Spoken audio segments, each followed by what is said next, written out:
Imagine holding a massive party, but the guest of honor refuses to show up. Then when it's their turn to host a party next year, they tell you you are not allowed to come at all. This is exactly what's happening in global politics right now. The United States, under President Trump, has officially barred South Africa from the 2026 G20 summit in Miami. Germany has stepped in, however, as the adult in the room, telling the US, quote, "Let's not talk of problems that are non-existent," effectively calling out the US for making out excuses to punish South Africa. Today, we are diving into why the world's most powerful club is falling apart, why Germany is stepping in, and what this means for your wallet, whether you live in London, New York, or a township in South Africa.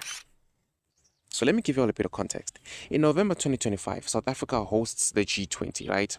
The US boycotts and it, basically doesn't show up. In December 2025, the US takes over the presidency and says, South Africa, this is in quote, "South Africa, you aren't invited to Miami."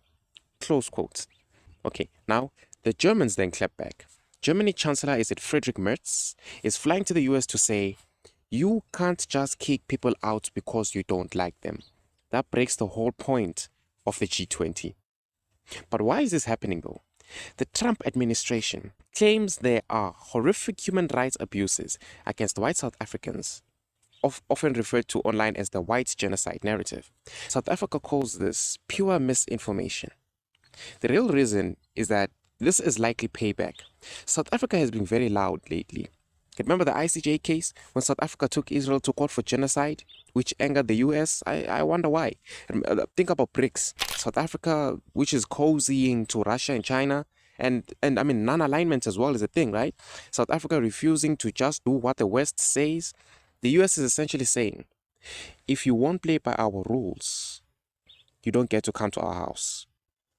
If you're watching this from Ohio or Manchester, you might think, who cares about a diplomatic spat in Africa? Well, here's why you should care. South Africa sits on some of the world's largest reserves of platinum, manganese, and chromium. These are needed for electric cars, phones, and military tech. If the US pushes South Africa away, guess who steps in? China and Russia. This could make gadgets and cars more expensive for you in the long run. The G20 accounts for 80% of the world's economy. If the US starts burning countries they don't like, the organization stops working. Let's take the UK for instance. The UK is a trading nation that relies on rules. If the rules go out the window and it becomes a might makes right world, the UK economy suffers. For the US, it looks like bullying. It pushes the global south, which is India, Brazil, and Africa, to form their own clubs like BRICS, weakening the US dollar's dominance eventually. This almost seems like something most Africans would want, right? But here's the thing. The people who will pay the highest price aren't the politicians in suits. It's the average person living in a township in South Africa. And here's the scary reality. If the rand crashes, right? Bro, when global superpowers fight with South Africa, investors get scared and pull money out.